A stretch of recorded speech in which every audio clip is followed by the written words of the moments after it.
Hello there everyone, welcome to SkinnyMs.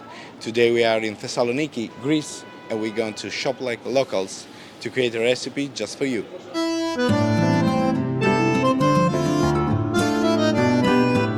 Ένα τέταρτο φέτα.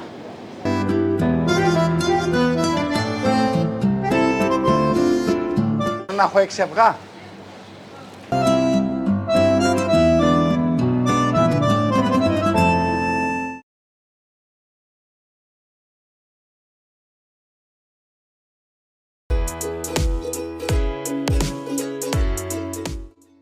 So let's see together how to prepare this delicious and quick Greek recipe by SkinnyMs. We start by cutting and drying our feta. Next, we beat the eggs and prepare our crispy and spicy breadcrumbs. We dip the feta sticks first in the egg and then in our breadcrumbs. Add a drizzle of oil and bake for 15 minutes at 350 degrees.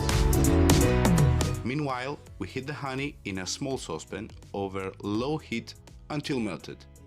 Add the spices and transfer to an airtight jar. Once the honey is cold and feta sticks golden brown and crispy, we are ready to serve. Enjoy your meal!